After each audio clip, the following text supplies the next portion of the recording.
Question answer session होगा जिसमें आपसे क्वेश्चन किए जाएंगे। तो जो आंसर कर रहा हो उसके आंसर में इंटरप्ट नहीं करना, वो सही बता रहा है या गलत बता रहा है जब तक आपसे पूछा ना जाए। आपने अपना जो पॉइंट ऑफ व्यू है उस आंसर के बारे में, उस क्वेश्चन के बारे में शेयर नहीं करना। दूसरी बात, जिससे पूछा जाए वो उसके लिए लाजिम है कि वो ज़रूर कोई ना कोई आंसर करे, क्योंकि बेसिक चैप्टर है, इसमें कोई इतनी रॉकेट साइंस नहीं है या कॉन्सेप्चुअल क्वेश्चन इसमें से इतने नहीं आते ज़्यादा। बेसिक लेवल के क्वेश्चन होते हैं इस चैप्टर में से। मसलन लेक्चर मेथड क्या है, आप कहाँ पे अप्लाई कर सकते हैं, आपके लिए आपके नज़दीक जो प्राइमरी लेवल पे कौन सा मेथड बेस्ट है। तो इस तरह के क्वेश्चन बेसिक लेवल के होंगे। तो कोशिश मेरी ये होगी कि वो तमाम क्वेश्चन जो मेरे नॉलेज में हैं, पहले पूछे जा चुके हैं, वो सारे मैं आज के इस सेशन में आपसे पूछूं। और दूसरा ये है कि जो मुझे लगते हैं कि ये क्वेश्चन आइंदा पूछे जा सकते हैं, तो वो सारे क्वेश्चन इंशाल्लाह ताला हमारी डिस्कशन का पार्ट होंगे। जिसको जितना आंसर आता है वो लाजमी उसका आंसर करे। और कोशिश ये करनी है आपने कि जो डेफिनीशन है आपने इन्वर्टेड कॉमास में वही नहीं बतानी। हाँ, आपसे जो पूछा जाए कि जोहन डेवी की डेफिनीशन एजुकेशन की वो क्या है, फॉर एग्जांपल, इस तरह के क्वेश्चन बहुत कम होते हैं कि फ़लाँ एजुकेशन की डेफिनीशन या टीचिंग की डेफिनीशन वो जो फ़लाँ ने बताई है लेसन प्लान की वो बताएं। बहुत कम होता है ऐसे। लेकिन अगर ऐसे पूछा जाए और आपको आती है, देन आप के लिए बताना इन्वर्टेड कामाज में लाजमी है। जैसे उस बंदे ने, उस रिसर्चर ने या उस बुक में, उस डॉक्यूमेंट या आर्टिकल में डिफ़ाइन किया गया किसी चीज़ को, तो वैसे ही आपको डिफ़ाइन करना होता है। लेकिन अगर आपसे सिंपली पूछा जाए व्हाट इज़ लेसन प्लानिंग, तो आपने उसको अपने वे में आपने उसका आंसर करना होता है जो आपने उसको अंडरस्टैंड किया। लाजमी नहीं होता इस वक्त कि आपने जो हर्बर्ट की डेफिनेशन पढ़ी है वही आप लेसन प्लान की डेफिनेशन जहाँ एज सच कॉपी पेस्ट कर दें या वही जो है आप उनको सुनाएं। तो ये लाजमी नहीं होता। तो हम स्टार्ट करते हैं। सबसे पहला क्वेश्चन आप भी जानते हैं, सब लोग जानते हैं कि जो फर्स्ट एंड फॉरमोस्ट क्वेश्चन है वो होता है व्हाट इज़ एजुकेशन। एजुकेशन क्या है? तो आप सब रेडी हैं? क्वेश्चन में करना स्टार्ट करूं? Yes sir. चलें जी, साइमा अब्दुल्ला से ही पहला क्वेश्चन है, what is education in your point of view. जी, एजुकेशन आपके नज़दीक क्या है? आप कोशिश करना है अपनी बुक्स को क्लोज़ करना है। बुक्स क्लोज़ होंगी तो ये ना हो कि बुक सामने ओपन हुई हुई हो वही पेज और आप उसको आंसर कर रहे हो। जी, what is education? Acquisition of knowledge, skills, habits, and beliefs for the betterment of society or for the adjustment in life. Yes, बहुत अच्छी डेफिनेशन है। Acquisition of knowledge, skills, values, believes and habits for betterment of life और for betterment of for adjustment in life or betterment of society। Adjustment in जी, life. जी, thank you. जी, यही question मेरा राबिया महर से है कि क्या आपके नज़दीक एजुकेशन क्या है? What is education?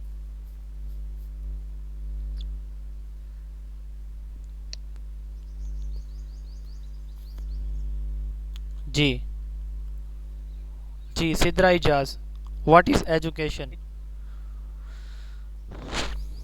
प्लीज़ जल्दी से आंसर करेंगे, सब लोग रेडी रहें, किसी से क्वेश्चन हो सकता है। Creation of sound mind, ji, creation of sound mind and body.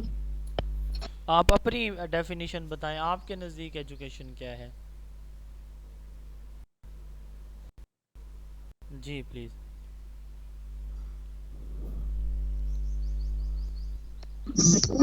अभी सर। खदीजा खादिम। जी खदीजा, आप तक आवाज़ पहुंच रही है? जी हफ्सा।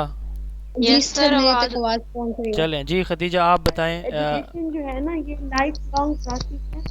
अच्छा। जी और खदीजा खादिम बता रही हैं, पहले हफ्सा एक सेकंड। जी खदीजा। चले ठीक। Sir, education is basically a process of acquisition of knowledge and to make the society better for life and to make the sir actually मैंने ना कुछ भी नहीं तैयार किया, मेरी चले अम्मी का खैर, सुबह बहुत फ्रैक्चर हो अच्छा गया किया था है, तो बस बहुत फिर। अच्छा। चलें, अल्लाह उन्हें सेहत याब, आपको या उनको जिनका इशू हुआ है सेहत याब फरमाएं। जी थैंक यू सर। चलें जी, Ammara Riaz, what is education? जी प्लीज़।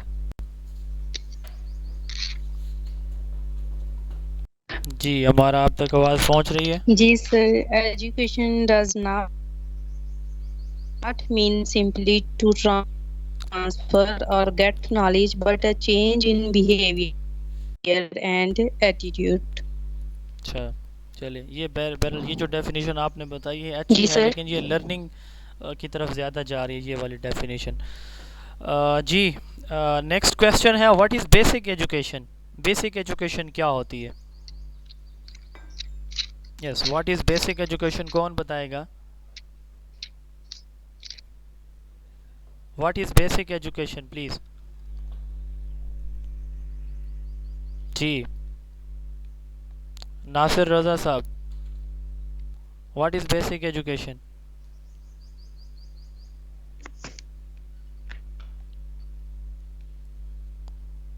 जी sir primary to inter. Primary to inter is not basic education. जी किन्जा अख्तर, जी Kinza, what is basic education?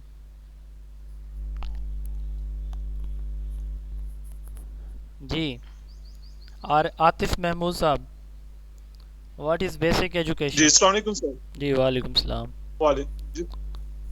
Sir, according to my point of view, basic education is the minimum requirement of education that required to learn of every person. Yes यानी कि वो कम से कम तालीम जो किसी बंदे को पढ़ने लिखने के लिए जानने के लिए कोई जरूरी हो, वो बेसिक एजुकेशन है। Basic knowledge, basic skills, basic literary हाँ जी, स्किल्स basic और necessary basic for all literary- individuals to मैं लर्न। बताऊं, जी जी जी जी बताएं। Yes sir. बेसिक एजुकेशन जो है वो free and compulsory education in Pakistan.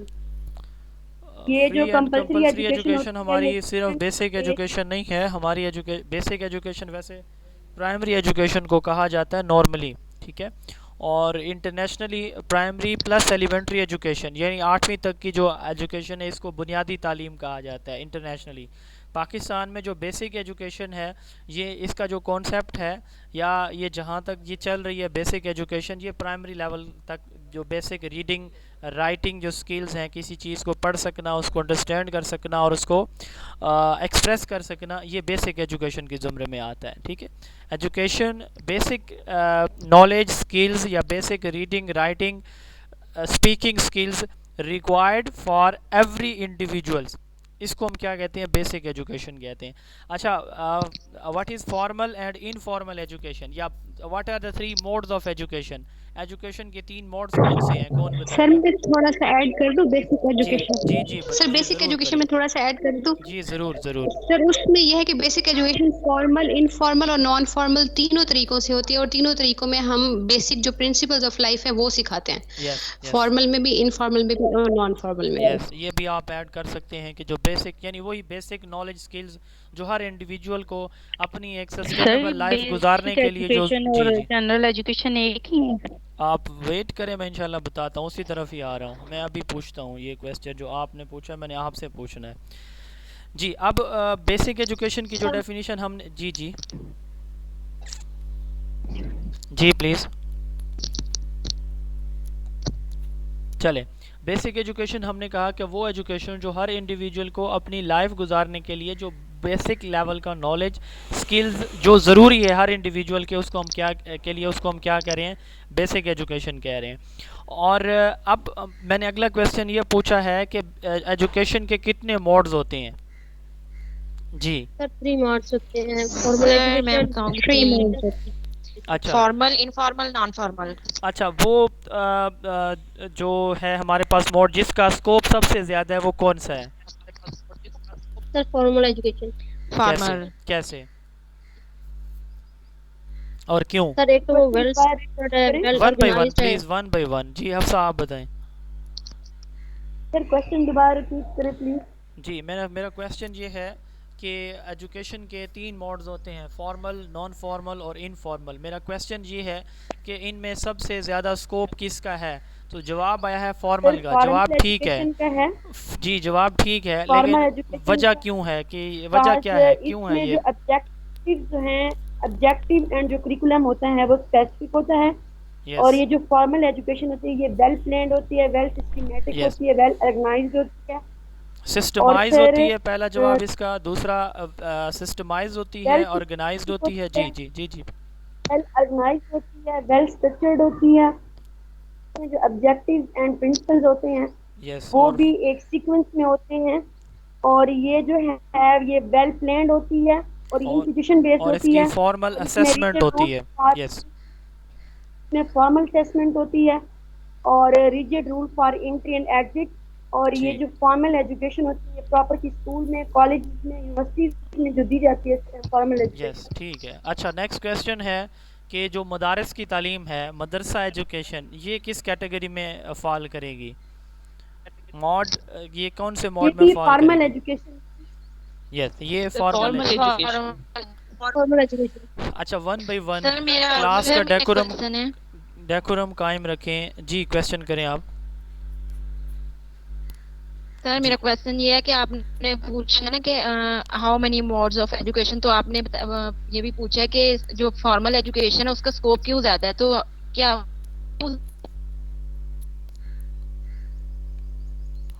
आपकी आवाज़ नहीं पहुंच रही, शायद नेटवर्क का इशू है आपके पास।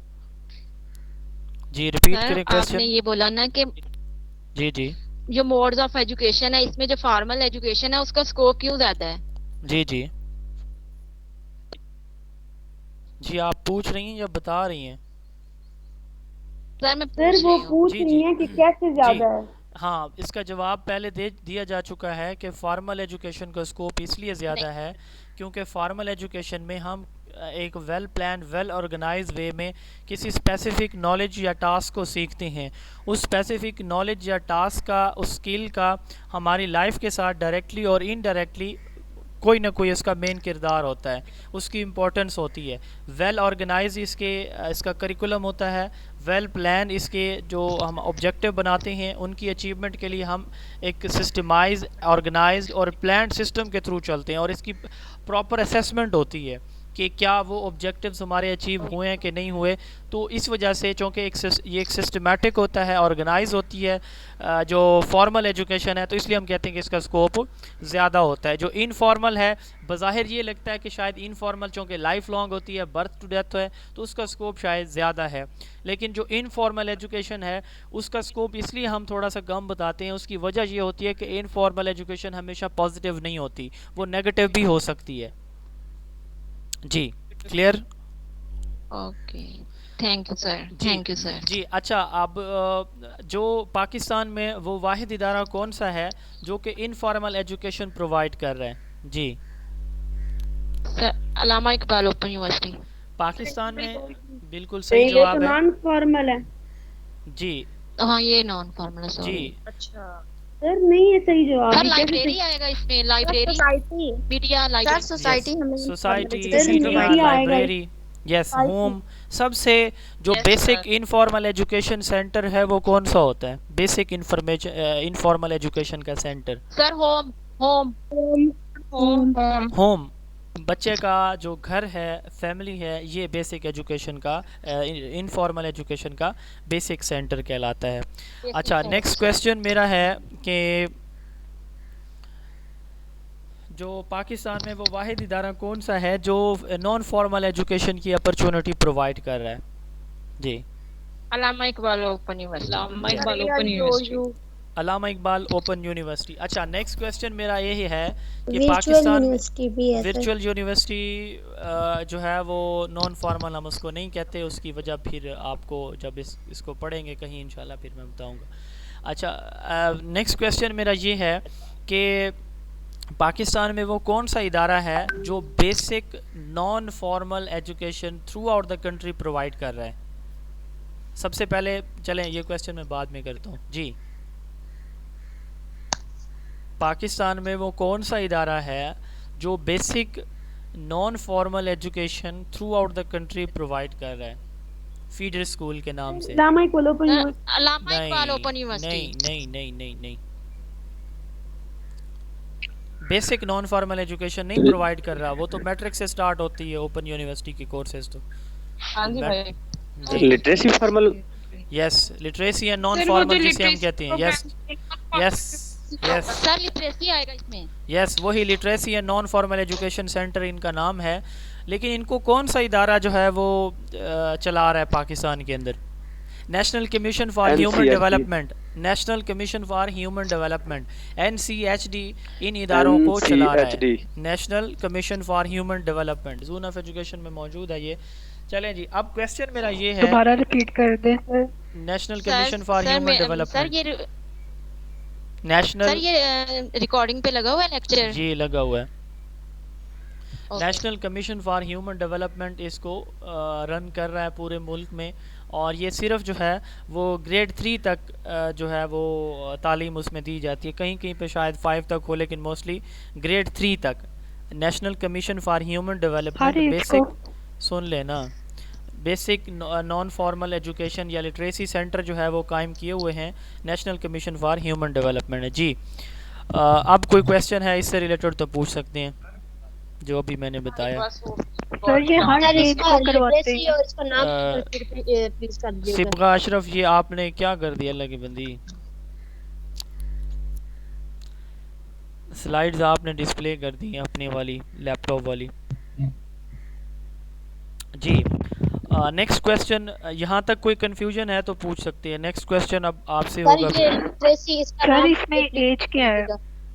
अब तीसरी ग्रेड तक, तीसरी ग्रेड तक, तीसरी जमात तक के जो बच्चे हैं, मैं बताया आपको। सर इसमें बड़े जो लोग हैं जो देखें, तीसरी जमात की मैं बात कर रहा हूँ, तीसरी जमात तक मैं कह रहा हूँ, तो फिर इसमें तुक ही नहीं बनता इस सवाल का कि बड़े भी होंगे इसमें शामिल। तीसरी में तो बड़े नहीं होते ना सर। एज वगैरह का तो आई थिंक नहीं होता है। नहीं, तीसरी ग्रेड 3 तक। हाँ जी, लिटरेसी जो नॉन फॉर्मल एजुकेशन है, ये एक अलग से एक इदारा है। Literacy and basic non formal education ये एक अलग से है। इसी तरह मैंने एक स्पेसिफिक इदारे का नाम लिया है कि ये इदारा NCHD national commission for human development, ये भी basic non formal education provide कर रहा है। ठीक है, national commission for human development ये अलग से प्रोवाइड कर रहा है, और basic and non formal education ये अलग से एक इदारा है। जैसे स्कूल एजुकेशन डिपार्टमेंट है, हायर एजुकेशन डिपार्टमेंट है, कॉलेज को डील करता है। स्कूल एजुकेशन डिपार्टमेंट ग्रेड 1 से लेकर ग्रेड 12 तक ये इन क्लासेस को डील करता है। तो इसी तरह basic non literacy and non formal education, literacy and non formal education department ये अलग से महकमा है, हर सूबे के अंदर, पंजाब के अंदर भी है। तो ये जो डील करता है ये 5th ग्रेड तक करता है। जी, literacy and non formal education इसमें होती है। सुन लें दो, फिर पूरा जवाब सुन लेना। Basic literacy and non formal education ये ग्रेड 5th तक एजुकेशन प्रोवाइड कर रहा है, बेसिक नॉन फॉर्मल एजुकेशन। ठीक है, और जो national commission for human development है ये ग्रेड 3 तक बेसिक एजुकेशन प्रोवाइड कर रहा है। जी अब करें क्वेश्चन। सर ये जो अदारे हैं ये फीस ले रहे हैं या ट्रस्ट बेस काम कर रहे हैं? ये गवर्नमेंट के इदारा कोई भी फीस नहीं लेता होता। मैंने गवर्नमेंट इदारों का नाम लिया। 2 इदारे हैं जो बेसिक एजुकेशन प्रोवाइड कर रहे हैं। Basic non formal education all over the world, all over the world नहीं, पाकिस्तान की बात हो रही है। पाकिस्तान में ये सिर्फ 2 इदारे हैं जो नॉन फॉर्मल एजुकेशन प्रोवाइड कर रहे हैं। देखिए, non formal basic education, formal के लिए कोई अदारा है? जो क्वेश्चन किया जा रहा है प्लीज़ उस पर अगर फोकस करें तो। जो बेसिक एजुकेशन है ना हफ्सा, आपको क्वेश्चन है कि जो बेसिक एजुकेशन नॉन फॉर्मल है वो ये 2 इदारे प्रोवाइड कर रहे हैं। बाकी जो बेसिक एजुकेशन है, अगर सिर्फ बेसिक एजुकेशन का पूछा जाए या फॉर्मल बेसिक एजुकेशन का, जी फॉर्मल बेसिक एजुकेशन वो हमारा स्कूल प्रोवाइड कर रहा है। अब आपका जो क्वेश्चन है तालीम बालगा के लिए या अडल्ट एजुकेशन के लिए 1985 में अडल्ट लिटरेसी सेंटर कायम किए गए थे। ठीक है, अडल्ट लिटरेसी सेंटर कायम किए गए थे 1985 में। वो हिस्ट्री ऑफ एजुकेशन में हम जाके देखेंगे। और इस वक्त अगर किसी इदारे की हम बात करें तो प्रॉपरली जो हमारा अल्लामा इकबाल ओपन यूनिवर्सिटी है जो ये एक काम कर रहा है जो अडल्ट लिटरेसी के तौर पर, अडल्ट एजुकेशन के तौर पर हमारी अल्लामा इकबाल ओपन यूनिवर्सिटी जो है वो काम कर रही है। जी तौहीद जी, नेक्स्ट क्वेश्चन है मेरा। सर एक्सक्यूज मी सर जी sir, non formal education virtual university भी तो प्रोवाइड कर रही है। वर्चुअल यूनिवर्सिटी की जो एजुकेशन है ना उसमें हम नॉन फॉर्मल एजुकेशन का जो कॉन्सेप्ट है बेसिक मेरे हिसाब से वो ये है कि इसमें टीचर और स्टूडेंट का डायरेक्ट इंटरेक्शन नहीं होता, इसमें थ्रू कॉरेस्पॉन्डेंस ये सारा काम होता है। ठीक है, अब ये जो वर्चुअल है ये ऑनलाइन है, आई थिंक सो कि ये ऑनलाइन लर्निंग या ई पेडागोजी या साइबरगोजी आप इसको कह सकते हैं। ठीक है, इसमें नॉन फॉर्मल में टीचर ये क्वेश्चन भी तो हुआ था ना कि डिस्टेंस एजुकेशन और नॉन फॉर्मल एजुकेशन में डिस्टेंस एजुकेशन और नॉन फॉर्मल एजुकेशन सेम है दोनों। ठीक है, डिस्टेंस एजुकेशन सर अगर ये सेम है तो open universities, sir open universities की बुक्स देखें तो लिखा होता है non formal and distance education, why they are use and between these two words.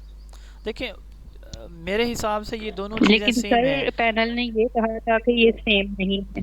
देखिए क्वेश्चन सर ये है, जी जी लेट मी से सर, कहा जाता है कि जो दो लफ्ज एंड या और से मिलाए जाएं वो या तो बिल्कुल ऑपोजिट होंगे या फिर सिमिलर होंगे। तो चूंकि इनको एंड के साथ मिलाया गया है, जो मैडम का सवाल है, तो ये बिल्कुल फिर ये सिनोनिम्स हैं एक दूसरे।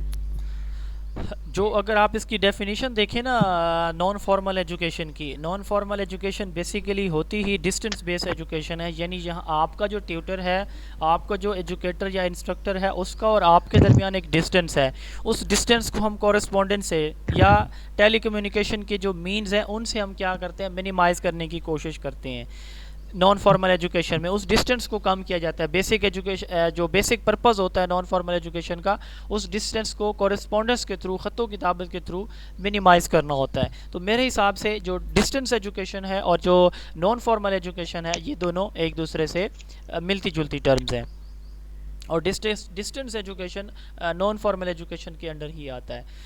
अच्छा, नेक्स्ट क्वेश्चन है, what are the types of education? Education की कितनी टाइप्स हैं? जी या टाइप सर तो जी कौन सी? सर जनरल और वोकेशनल। यस आपका जवाब दुरुस्त है, जनरल और वोकेशनल दो टाइप्स होती हैं एजुकेशन की। आप इनको डिफरेंशिएट कौन करेगा, what is mean by general education and what is vocational education?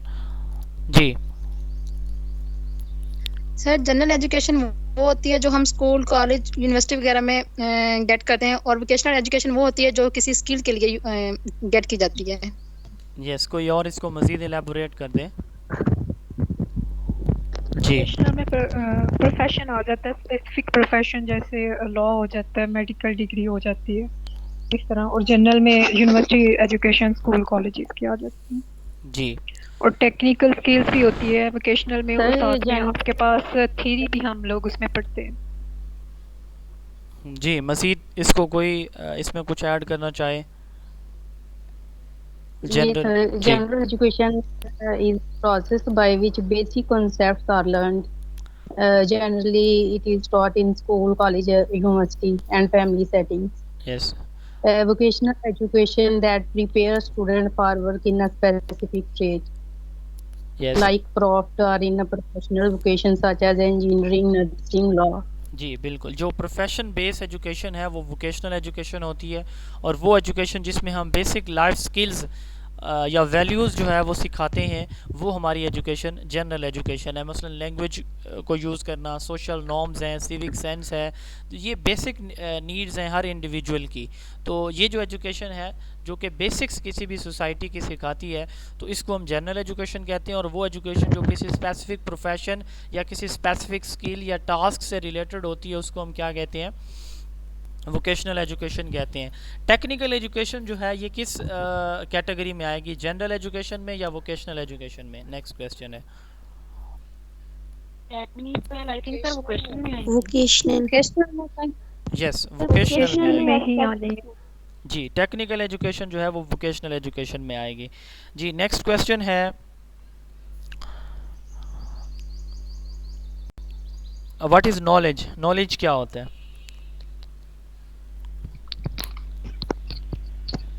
raw form of data is known as knowledge.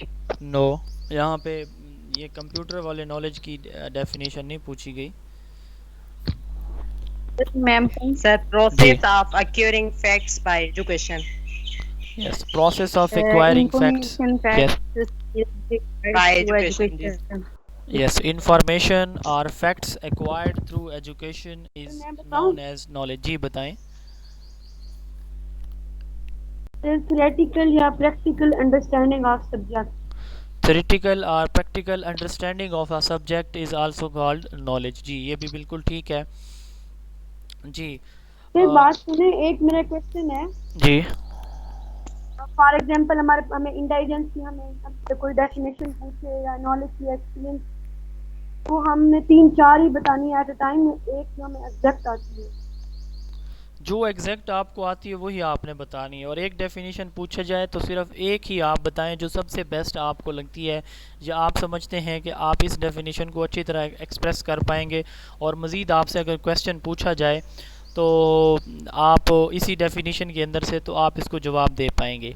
मसलन मुझसे पूछा जाता है, मैं डेफिनेशन बताता हूँ एजुकेशन की कि education is acquisition of knowledge, skills, values, believes and habits. मुझसे पूछा जा सकता है what is mean by knowledge. अब नॉलेज क्या है मुझे पता होना चाहिए कि मैंने डेफिनेशन में बताया कि नॉलेज को एक्वायर करना एजुकेशन है. तो नॉलेज कौन सा एक्वायर करना है, तो नॉलेज का मुझे पता है, मुझे बिलीव्स का पता है.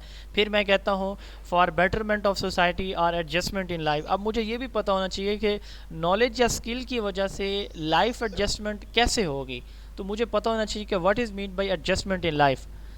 तो वो डेफिनेशन आप बताएं जो आपको याद, तो बेशक 3-4 हैं, लेकिन अगर आपसे इंटरव्यू में ऐसे ही होता है, इंटरव्यू में क्वेश्चन करने वाले को पहले नहीं पता होता कि मैंने कौन सा क्वेश्चन करना है.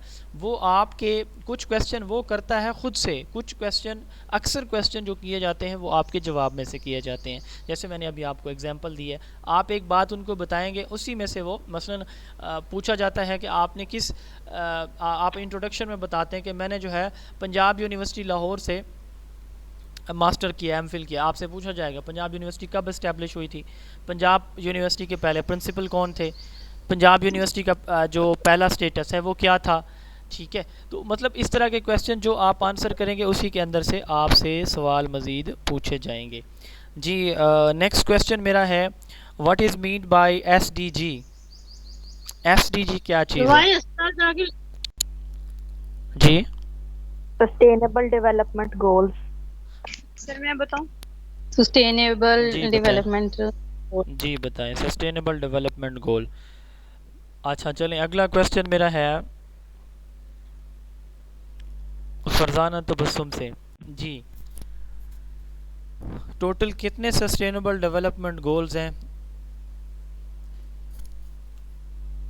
फिर 8. 8. गोल 4 जो है वो किस चीज़ से रिलेटेड है. जी जी सस्टेनेबल एजुकेशन से रिलेटेड. सर एजुकेशन जिससे मैं पूछ रहा हूँ प्लीज़ वो बताएं.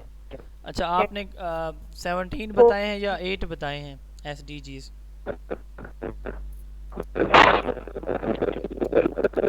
जी 17 टोटल SDGs हैं और SDG 4 जो है वो एजुकेशन से रिलेटेड है.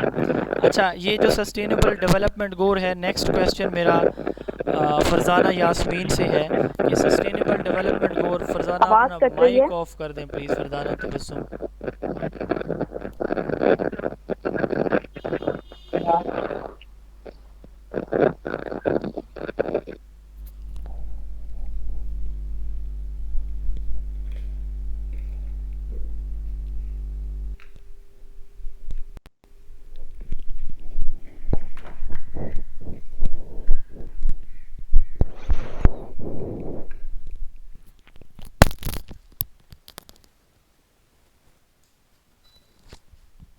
सर की आवाज नहीं आ रही. नहीं आ रही. ये पहले 17 थे, बाद में 8 नहीं हो गए थे. मेरी बात है ये वो ये 17. जी मेरी आवाज़ आ रही MDG है. और SDG में क्या. जी मेरा क्वेश्चन, मेरी आवाज़ आ रही है प्लीज़. जी सर. जी सस्टेनेबल डेवलपमेंट गोल्स का जो टारगेट है अचीव होने का, ये कौन सा ईयर है. 2030. जाहिदा रशीद. 2030 इसका टारगेट है 2030. और ये कब एस्टेब्लिश किए गए थे जाहिदा रशीद. 2000 ये जिससे पूछा जाए प्लीज़। जी जाहिदा रशीद 2000 जी बताएं जो भी आपको जवाब नहीं आता ये है। नहीं। नहीं आता चलें जी आपको नहीं आता तो फिर सर ये एक मिनट मैंने प्लीज़ मैं पूछना जिससे था कि ये पहले 17 थे सर, आपने बताया था, तो मैं बाद में ये 8 नहीं कर दिए थे उन्होंने? पहले 8 थे बाद में 17 हुए थे। अच्छा पहले 8 थे बाद में जी 17 हुए थे। जी इमराना आपसे है सवाल कि सस्टेनेबल डेवलपमेंट गोल्स कब इस्टेब्लिश हुए थे, किस ईयर?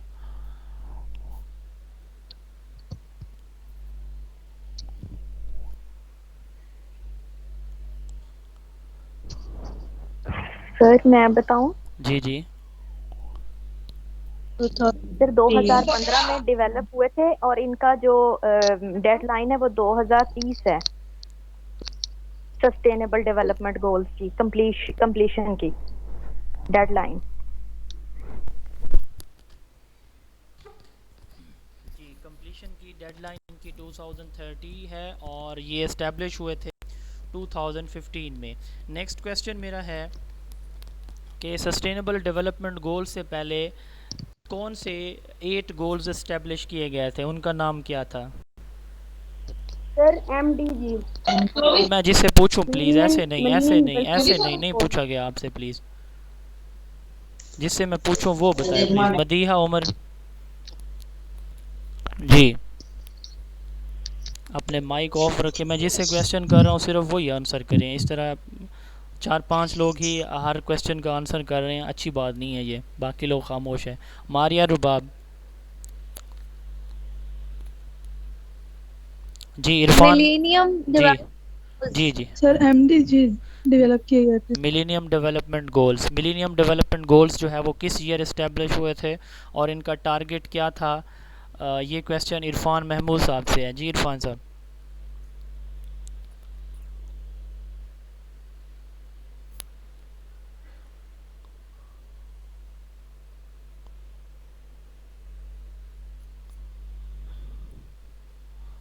जी पाकीज़ा आवान साहिबा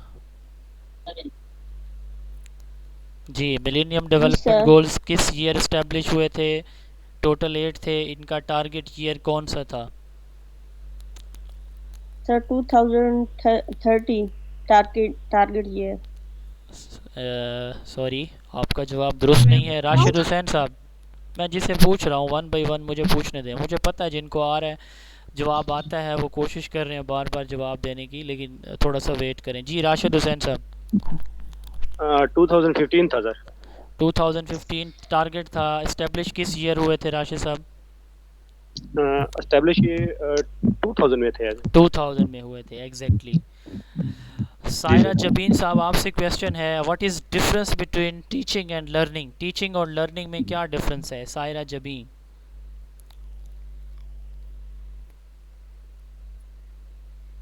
जी प्लीज़। सायरा ज़फ़र आप बता दें। साकिबा मलिक,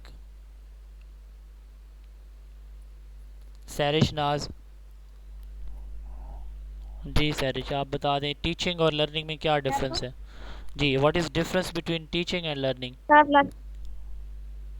सर मैं बता रही हूँ सर, मेरा वो म्यूट था तो नहीं हो रहा था। चलें सर सायरा मैं बता बता रही रही हूँ जी सर, मैं जी बताऊँ? बताएं जी। सर learning है a permanent change in the behavior due to environment or teaching। सही है, ड्यू टू टीचिंग और एक्सपीरियंस। सर और आपने टीचिंग पूछा है? जी टीचिंग और सर। लर्निंग सर पूछा और है। आपने टीचिंग लर्निंग का बता रहे सर, अब टीचिंग बताऊं? जी लर्निंग बताऊं sir?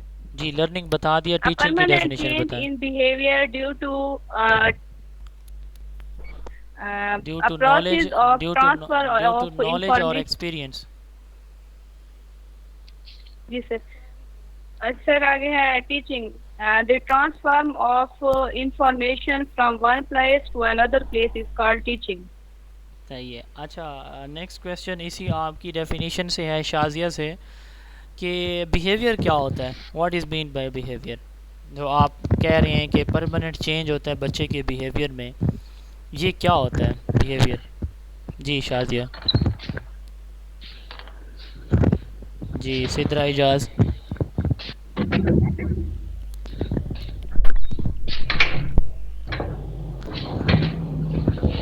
Ji way of reaction नहीं होता। सर मैं बता जी बताएं, आप बताएं।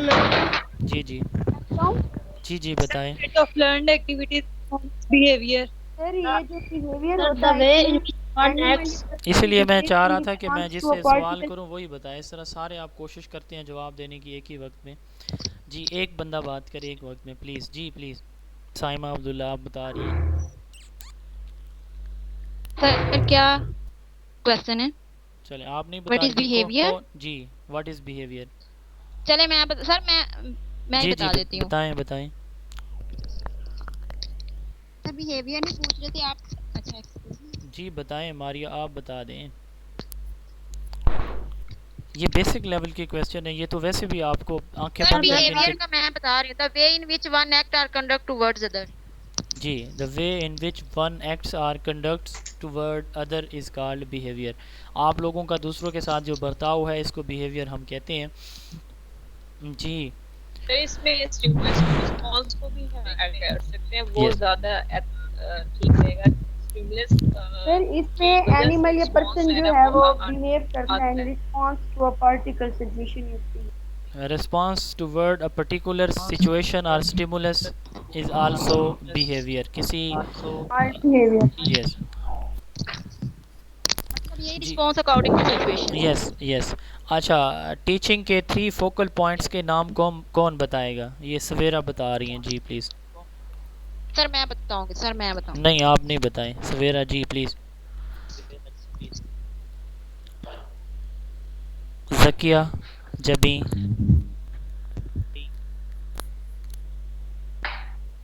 जी प्लीज़। ट्रायंगुलर प्रोसेस है आई थिंक, और पता नहीं क्या था।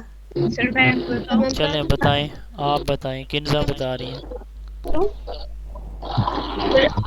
Nature of teaching is a process consists of 3 focal points. It's also called a triangular process. First is student, subject matter, and teacher. These are the 3 focal points. That's why it's called triangular process of nature of teaching. Most important element in these focal point is, इन तीनों में से जो ज़्यादा importance का हामिल component या element है वो कौन सा है? टीचर है, सब्जेक्ट मैटर है या स्टूडेंट है? जी स्टूडेंट यस स्टूडेंट है। चलें जी नेक्स्ट क्वेश्चन है what are the 4 foundations of education. Education की 4 फाउंडेशंस कौन सी हैं? What are the foundations of education. मैं बता दूं? जी बताएं। सर मैं बताऊं? जी जी बताएं। Philosophy,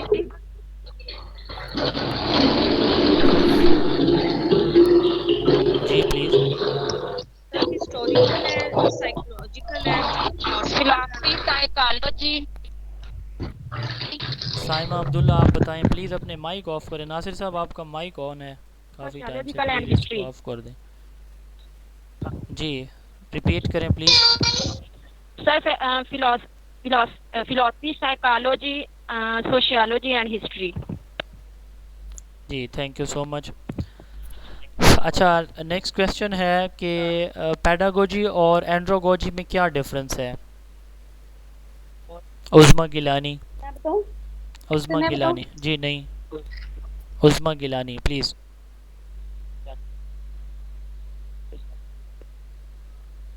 Sir, pedagogy is adult education. Andragogy, sorry sir, andragogy is adult education and pedagogy is for education of children, young children इसमें आ जाएंगे। जी कोई और इस पे रोशनी डालना चाहे? Sir, pedagogy is the teaching method used for children and andragogy is the used for adult. The teaching of young children is called pedagogy and teaching of adult is called andragogy. जी जी। Method of teaching of young children वो हम pedagogy कहेंगे। इसमें जो learner होता है वो डिपेंडेंट होता है टीचर पर, ताकि जो टीचर है वो उसे गाइडेंस प्रोवाइड करे, उसकी एवेल्यूएशन करे और उसे नॉलेज भी प्रोवाइड करे। और इसके 5 अप्रोचेस होते हैं। एक जी थैंक यू। सिदरतुल मुंतहा, आपसे क्वेश्चन है कि what are the laws of learning, who presented the laws of learning. जी ये दोनों क्वेश्चंस आपसे हैं सिदरतुल मुंतहा।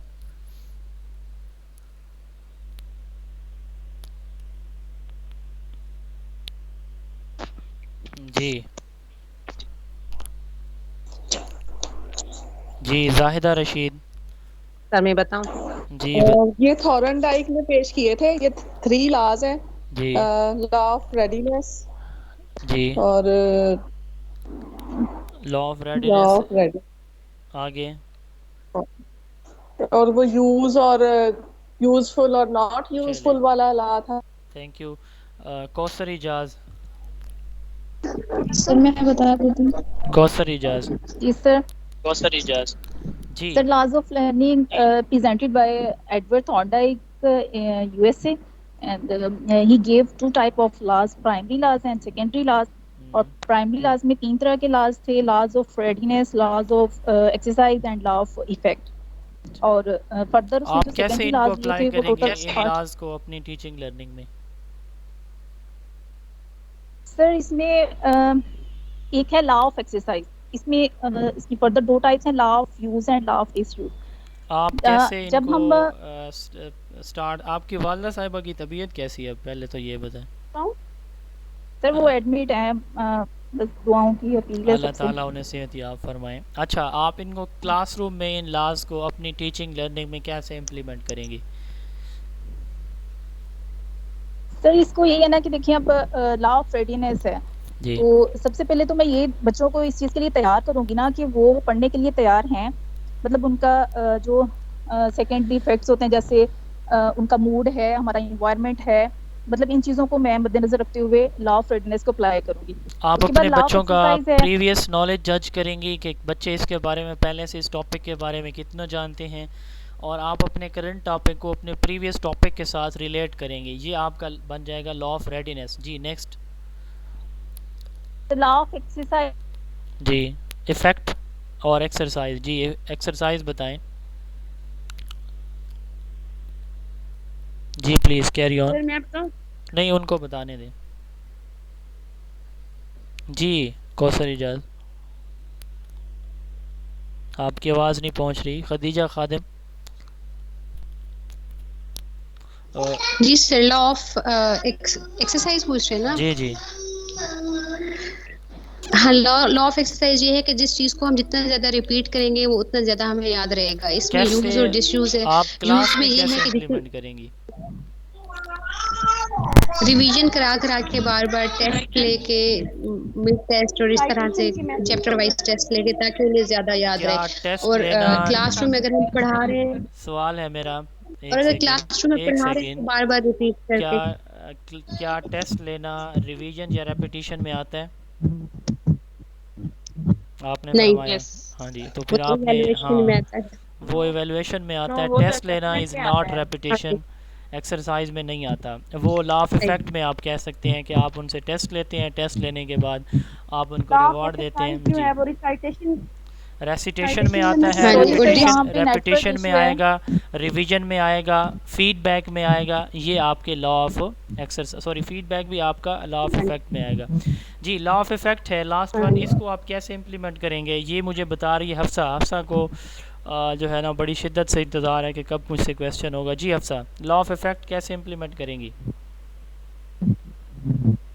सर लॉ ऑफ इफेक्ट को हम इस तरह से क्लास में यूज करेंगे कि अगर के बच्चे ने लर्निंग अच्छी की होगी, अगर उसके लर्निंग कॉन्सिक्वेंसेस अच्छे होंगे तो वो इजीली लर्न कर सकेगा। वो ठीक है, वो इस तरह सबको से पता होगा है कि उसके हम कॉन्सिक्वेंसेस बच्चे अच्छे हैं। की आप बताएं assessment क्लास में करेंगे। कैसे इम्प्लीमेंट करेंगी?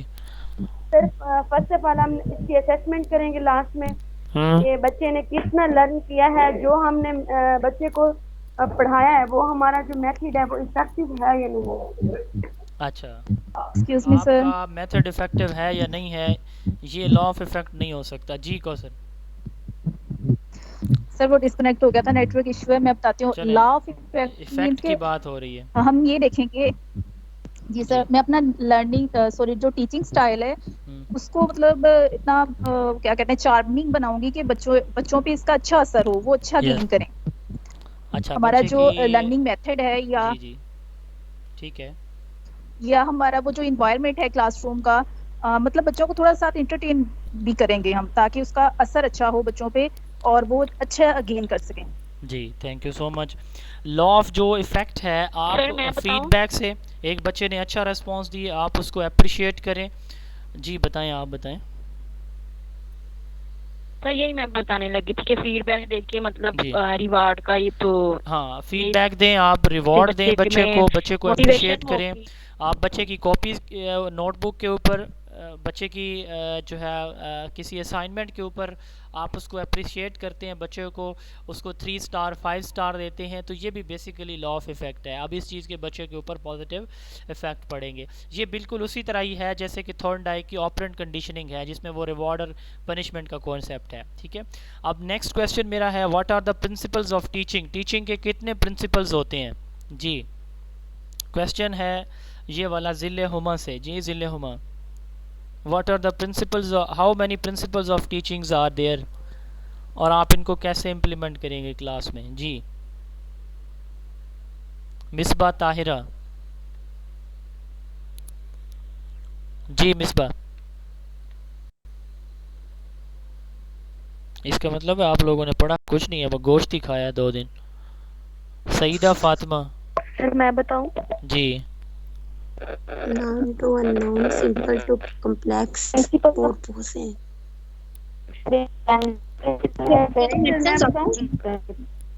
जी कौन बताना चाह रहे हैं? हफ्सा के अलावा फरजाना तबस्सुम, आप बताना चाह रही हैं? जी सर मैं बताएं। बताऊं?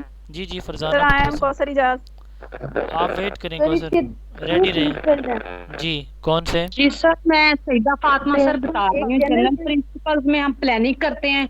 Yes. हमारे ऑब्जेक्टिव्स क्या हैं, कौन कौन से जो ऑब्जेक्टिव्स हैं हमने प्लान किए हैं। फिर उसके बाद साइकोलॉजिकल हैं, इसमें हमने बच्चे की नीड्स को, इंटरेस्ट को देखना है कि सेल्फ उसमें क्रिएटिविटी आई है, कैसे डेवलप करना है, जो आपने उस दिन हमें बताया था। अच्छा, आपका जो फिर लेसन उसमें प्लान है उसमें आपके जनरल प्रिंसिपल्स आएंगे या साइकोलॉजिकल प्रिंसिपल दोनों आएंगे?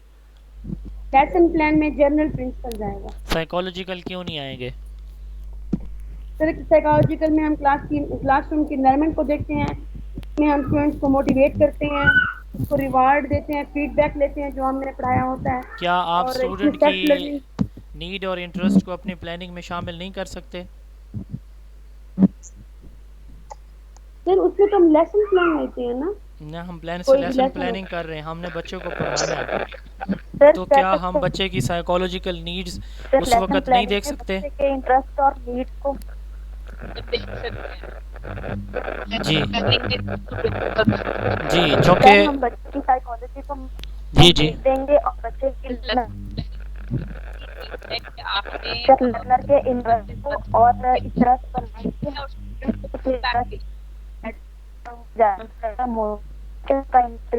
आपकी आवाज़ कट रही है। 2 प्रिंसिपल्स होती हैं, general principles and psychological principle. General principles में हम ऑब्जेक्टिव्स को देखते हैं, एक्टिविटीज़ डिज़ाइन करते हैं और प्लानिंग करते हैं, और साइकोलॉजिकल प्रिंसिपल्स में हम क्लासरूम इन्वायरमेंट, स्टूडेंट की नीड, इंटरेस्ट, बच्चे की रीइंफोर्समेंट और फीडबैक को इस प्रिंसिपल में हम देखते हैं। साइकोलॉजिकल प्रिंसिपल्स चूँकि ये नीड बेस्ड होते हैं, ये हो सकता है कि आपने पढ़ा होगा सब्जेक्ट सेंटर्ड और लर्नर सेंटर्ड करिकुलम डिज़ाइन में एक बहुत इंपॉर्टेंट MCQs हर दफ़ा इम्तिहान में पूछा जाता है, बल्कि अक्सर पूछा जाता है, हर दफ़ा नहीं। एक prior planning is necessary in जो है वो सब्जेक्ट सेंटर्ड है, not necessary in learner centred. तो वहाँ से आप याद रखिएगा कि जो लर्नर सेंटर्ड कोई भी मेथड है उसमें आप पहले से प्लानिंग नहीं करते, क्योंकि वो नीड बेस्ड होता है, वो इमीडिएट होता है कि आपने किस तरफ जाना है, बच्चे क्या डिज़ायर कर रहे हैं। उसके बाद नेक्स्ट मेरा क्वेश्चन है, लॉज ऑफ लर्निंग हो गया। लर्निंग के मॉडल्स या लर्निंग थ्योरीज कितनी हैं, कौन बताएगा? जी ये education, learning, teaching, knowledge, experience, इनकी डेफिनेशन तो लाजमी पूछी जाती है।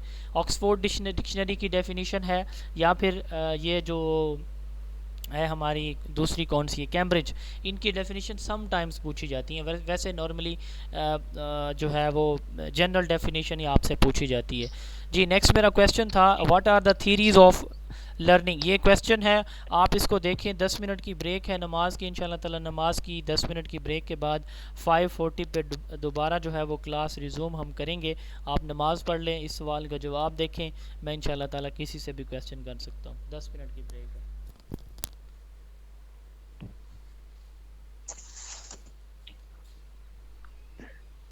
ये जो तलीम बालिगा है इसमें एज का होता है कंफर्म कि कितनी एज होनी चाहिए?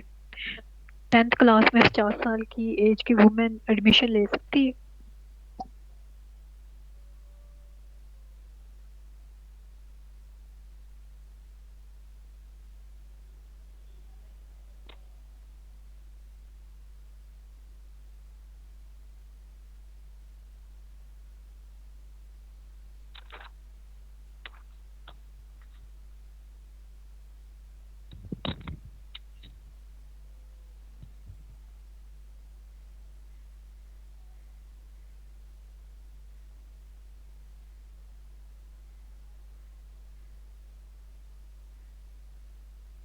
एक्चुअली कोई बता दें, मैंने जिस बुक में पढ़ा था उसमें प्रिंसिपल और मैक्सिज्म ऑफ टीचिंग एक ही लिखे हुए थे।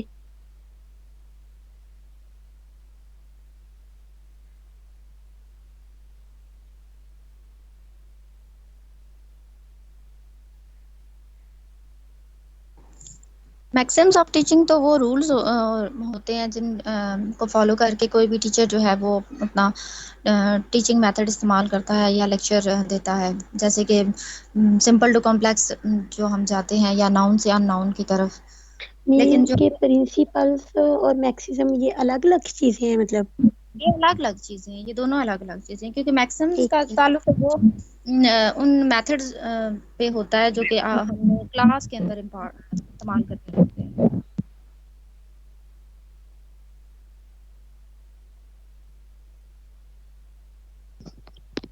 अडल्ट एजुकेशन का किसी को पता है कि उसमें एज कितनी होती है? मैट्रिक क्लास में किसी भी एज में बंदा आ जाता है।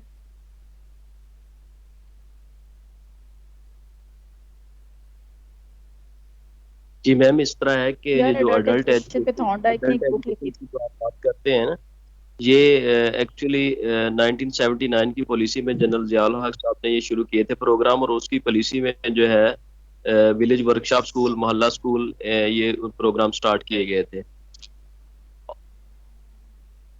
और इस तरह है कि इसमें छोटे बच्चे नहीं होते, इसमें वो बच्चे होते हैं जो तालीम हासिल करने से रह जाते हैं, लेकिन वो कोई वर्कशॉप में काम कर रहे हैं या मतलब कि कोई अपने घरेलू मसाइल की वजह से, फाइनेंशियल प्रॉब्लम की वजह से जो है वो कंटिन्यू नहीं रख सकते तालीम, और वो सेकंड टाइम में जो है वो तालीम हासिल कर लेते हैं। ये वो बालिग होते हैं, यानी कि वो बच्चे नहीं होते, जो बड़े होते हैं वो ये सेकंड चांस उनको दिया जाता है तालीम हासिल करने का।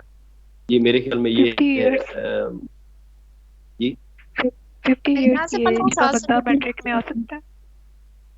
जी मैम, वो किसी क्लास में मतलब जा सकता है, 8वीं से स्टार्ट करता है। फर्ज करेंगे अभी एक बच्चा 5वीं जमात का है, तो वो अपने कोई घरेलू मसाइल की वजह से तालीम को छोड़ गया है, ठीक है, वो उसने कोई वर्कशॉप वगैरह में काम शुरू कर दिया है, जी वो मतलब तालीम हासिल कर सकता है। जो बाद में हासिल करेगा वो तालीम बालिगा में ही आएगा मेरे ख्याल में। 50 इयर्स का क्या मैट्रिक क्लास में जा सकता है बंदा 50 इयर्स की एज का? और ओपन यूनिवर्सिटी ये अलाउ करती है तालीम बालिगा में 50 इयर्स का एज का बंदा मैट्रिक क्लास में? आई थिंक कि मैम इसमें एज का नहीं है, इस्लामिक ओपन यूनिवर्सिटी में एज लिमिट का इशू है नहीं है मेरे ख्याल में। थोड़ा सा लिसन ब्रदर बताइएगा, मैंने जिस बुक में रीडिंग की है उसमें नॉन फॉर्मल एजुकेशन में लिखा हुआ था कि ये वर्चुअल यूनिवर्सिटी भी नॉन फॉर्मल एजुकेशन में आती है, तो सर ने कहा कि वर्चुअल यूनिवर्सिटी नहीं आती, बट मैंने जो पढ़ा है उसमें लिखा हुआ यही था।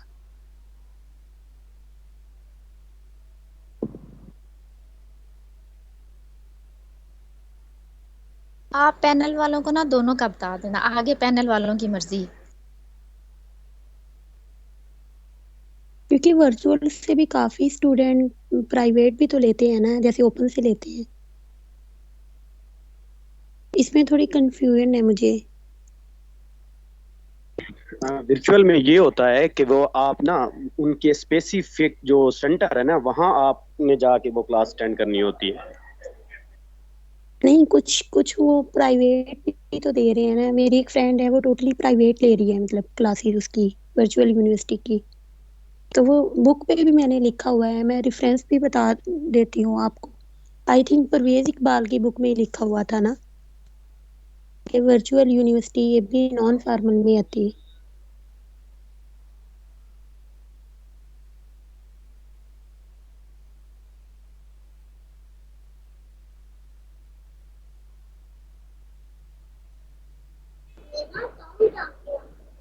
वर्चुअल यूनिवर्सिटी में भी डिस्टेंस लर्निंग होती है, तो जिसमें डिस्टेंस लर्निंग होती है वो इंस्टीट्यूशन नॉन फॉर्मल एजुकेशन में ही नहीं आएंगे।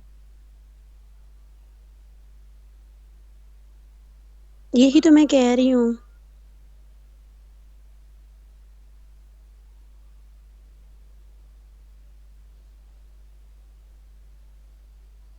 मेरे ख्याल से तो वर्चुअल नॉन फॉर्मल में ही आएगी, क्योंकि मेरी भी एक कजन है ना, तो उन्होंने ये किया था, उन्होंने भी वहीं से वर्चुअल से ही कर रही थी एमएससी वो। लेकिन उनका बस ये था कि उन्होंने प्रैक्टिकल एक स्पेसिफिक सेंटर पे जाके लिए थे, बाकी सारा तो उन्होंने घर से ही दिया था, मतलब कि बस एग्जाम्स ही दिए थे फाइनल।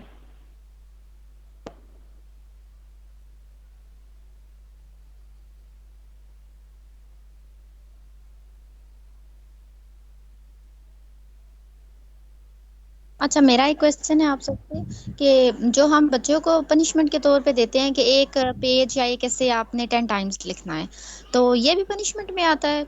और अगर ये भी पनिशमेंट में आता है तो फिर हम कैसे फिर एक बच्चे को जो है वो बार बार लिखने पे या ड्रिल मेथड हम कैसे उसके ऊपर अप्लाई कर सकते हैं?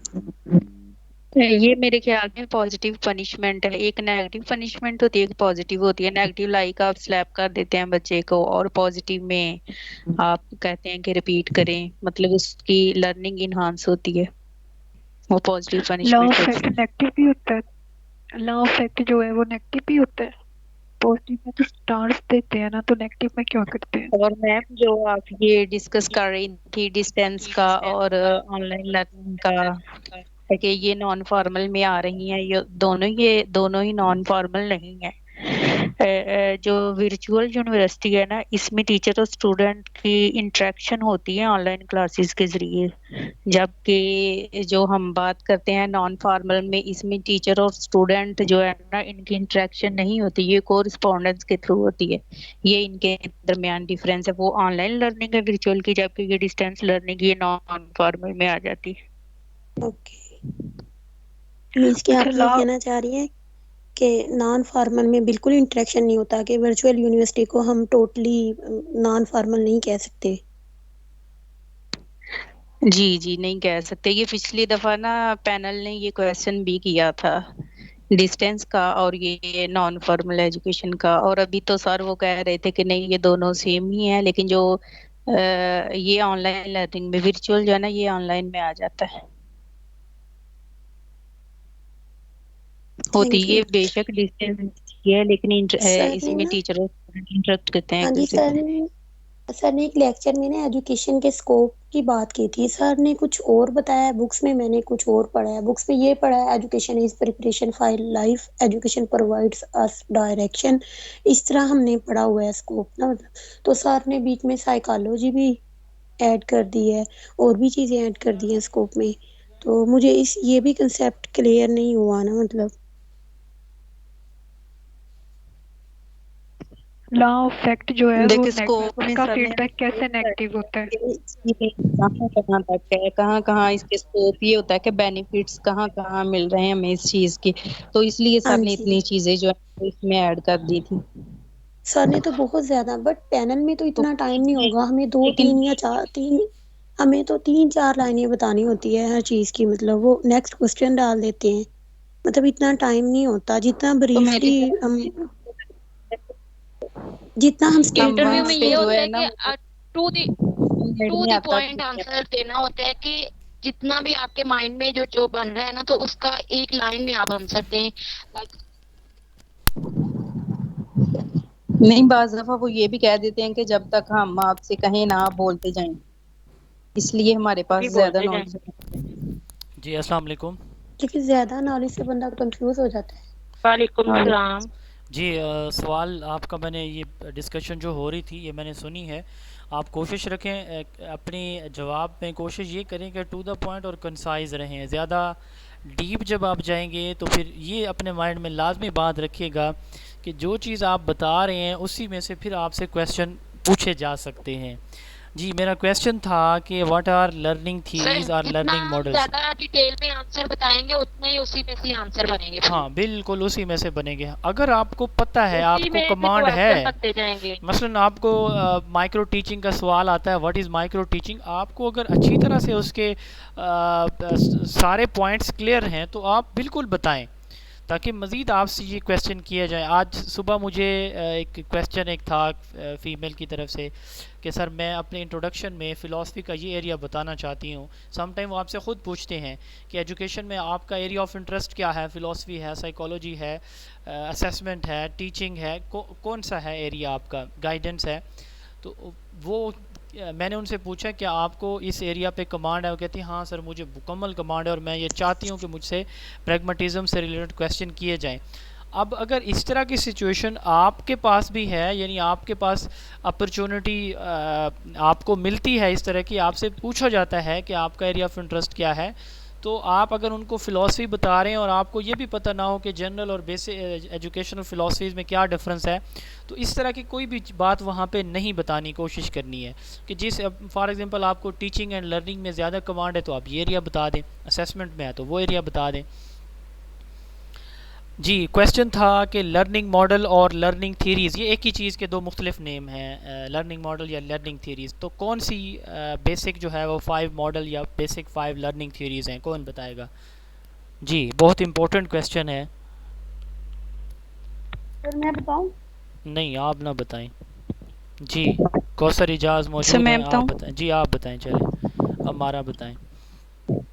Behaviourist theory, a cognitive theory, humanistic theory, cooperative theory, and I think और थी connectivism theory भी थी। कनेक्टिविज्म, ये 5 हमारे लर्निंग मॉडल हैं या लर्निंग थीरीज़ हैं।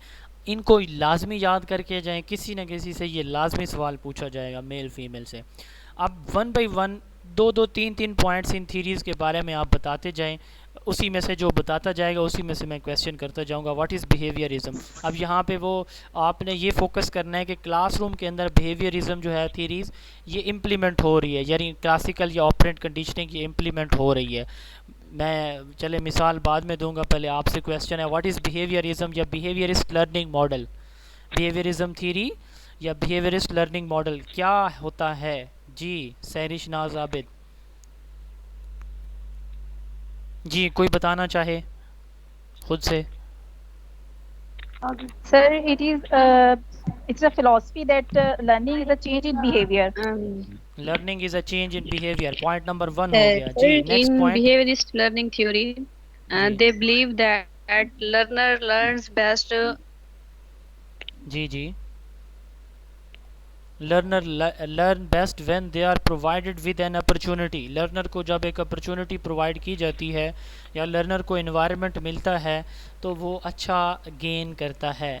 और इनके नज़दीक जो लर्निंग है वो चेंज इन बिहेवियर है, यानी जो बिहेवियर है वो ऑब्जर्वेबल होता है, मेजरेबल होता है। तो इनके नज़दीक जो लर्निंग है वो बेसिकली चेंज इन बिहेवियर है। इसकी 2 इम्पॉर्टेंट सब थीरीज़ कौन सी हैं बिहेवियरिज्म की? जी sir, operant and classical conditioning. Operant conditioning and classical conditioning. Classical conditioning और ऑपरेंट कंडीशनिंग में मेन डिफरेंस, 3 मेन डिफरेंस कौन कौन से हैं, कौन बताएगा? सर, ऑपरेंट में पहले 1 बाई 1 जी कौसर इजाज़। सर, ऑपरेट में पहले रिस्पांस आएगा, बाद में हम स्टिमुलस देंगे। Yes, for example Aahista Aahista जी चलें इसकी एग्जांपल दें। क्लासरूम के अंदर एग्जांपल दें। ऑपरेंट में बाद में स्टिमुलस आ रहा है और क्लासिकल में पहले स्टिमुलस आ रहा है। एग्जांपल दें क्लासरूम में, डॉग वाली नहीं, कुत्ते बिल्लियों वाली एग्जांपल नहीं देनी, अब स्टूडेंट और टीचर की देनी है। जी कि आज हम जो बच्चा विनर होगा उसको चॉकलेट मिलेगी और आप में से जो बच्चा यहाँ पे रीडिंग करेगा तो ये ऑपरेंट कंडीशनिंग अच्छा, की एक मिसाल हो चले गई कि चले और आपने 1 मिनट रुकिएगा। आपने फरमाया कि हम बच्चे को पहले बताएंगे कि जो विनर होगा उसको चॉकलेट मिलेगी। क्या ऑपरेंट कंडीशनिंग में स्टिमुलस पहले दिया जाता है या बताया जाता है उसके बारे में? सर रिवॉर्ड पहले होता है, मतलब नहीं, मेरा मेरे जहन सवाल में समझे, मेरा सवाल ठीक है, सर आपने सही जवाब एक बच्चा दिया। अगर क्लास में लेट आ रहा है, मेरी बात सुने पहले, सर मेरे एक बच्चा सवाल अगर का क्लास जवाब। में लेट आ रहा है। जी जी, मेरे सवाल का जवाब पहले दें, मैं आपका सवाल सुनता हूँ। सित्रा ने फरमाया कि बच्चे को हम बताएंगे कि आप सही जवाब देंगे तो आपको ये चॉकलेट या ये रिवॉर्ड मिलेगा, नहीं बताएंगे तो ये पनिशमेंट मिलेगी। क्वेश्चन ये है कि क्या बच्चे को ऑपरेंट कंडीशनिंग में पहले बताया जाता है कि आपको ये रिवॉर्ड मिलेगा या पनिशमेंट मिलेगी? क्वेश्चन ये है मेरा। नो सर, नहीं बताया जाता, ये याद रखिएगा। इसका पहले हम बता रहे हैं तो इसका मतलब स्टिमुलस है वो तो स्टिमुलस हम पहले दे रहे हैं। बच्चा ठीक काम करता है, आप उसको रिवॉर्ड देंगे। अब बच्चा खुद से सोचेगा कि मैंने ये ठीक किया था तो मुझे रिवॉर्ड मिला था, अब दोबारा मैं ठीक करूंगा तो शायद दोबारा भी मुझे रिवॉर्ड मिले, तो इसलिए वो दोबारा एफर्ट करता है, पहले से ज़्यादा मेहनत करता है। मुझे सज़ा मिली थी, हो सकता है दोबारा भी मिले, इसलिए मैं अवॉइड करता हूँ इसे। याद रखिएगा जब हम बात करते हैं कि स्टिमुलस बाद में आता है, ठीक है, ऑपरेंट कंडीशनिंग में, तो इसका मतलब यह है कि हम स्टिमुलस पहले उसको ना बता रहे हैं, ना दिखा रहे हैं, ना दे रहे हैं। जी, अब क्लासिकल कंडीशनिंग की एग्जांपल कोई दे। गिविंग रिवॉर्ड ये या पनिशमेंट ये एग्जांपल हो सकती है क्लासरूम में लेसन के बाद। जी जी, अब क्लासिकल कंडीशनिंग की। सर हम पहले ही हम अनाउंस कर देंगे कि जो बच्चा इसमें अच्छा परफॉर्म करेगा उसको ये रिवॉर्ड दिया जाएगा।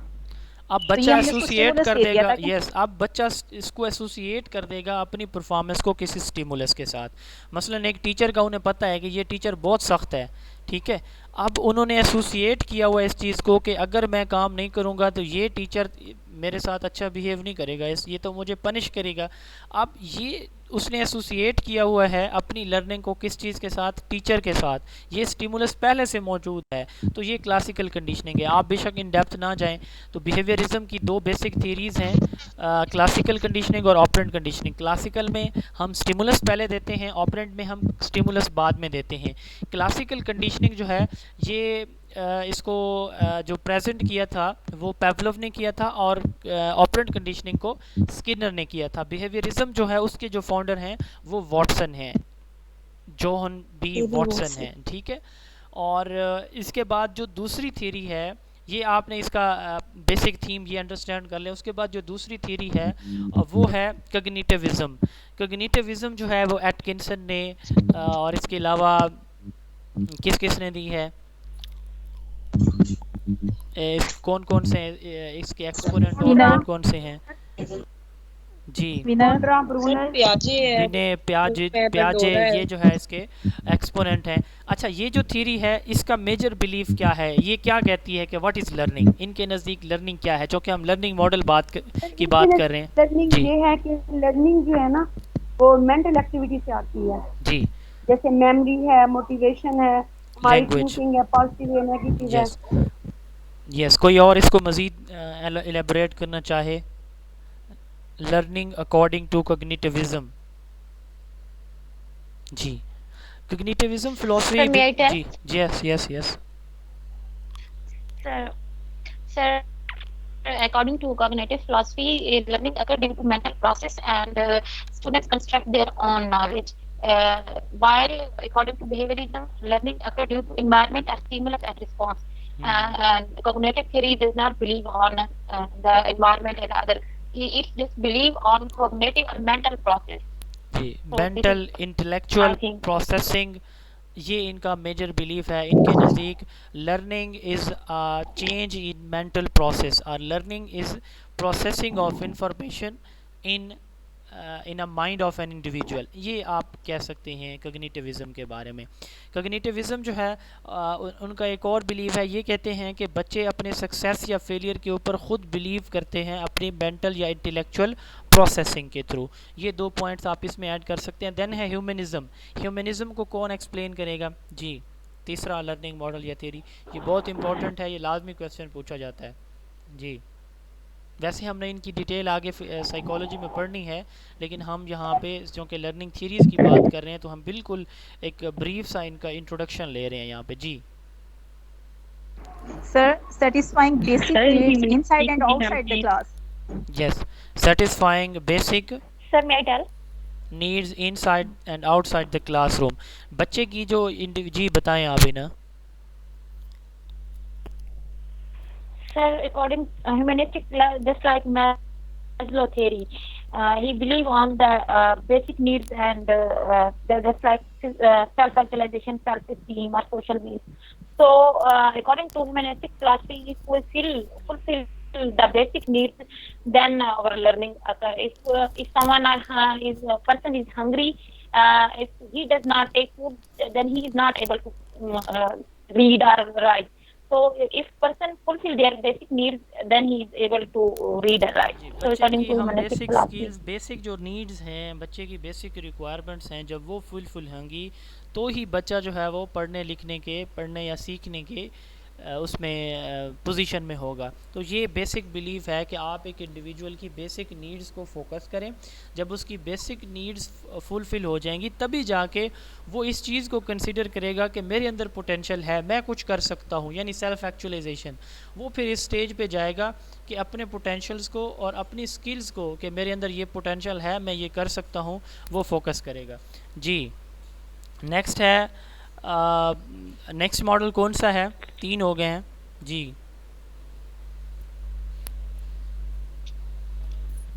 कंस्ट्रक्टिविज्म। जी कोऑपरेटिव या कंस्ट्रक्टिविज्म। जी इसमें क्या मेजर बिलीव है कि बच्चे अपना जो नॉलेज है वो खुद अपना कॉन्सेप्ट मैपिंग खुद करते हैं, अपना नॉलेज खुद कंस्ट्रक्ट करते हैं। ये कंस्ट्रक्शनिज्म का जो है वो बिलीव है। लास्ट वन है कनेक्टिविज़म। कनेक्टिविज़म जो है ये मॉडर्न फ़िलासफ़ी है या मॉडर्न लर्निंग मॉडल है।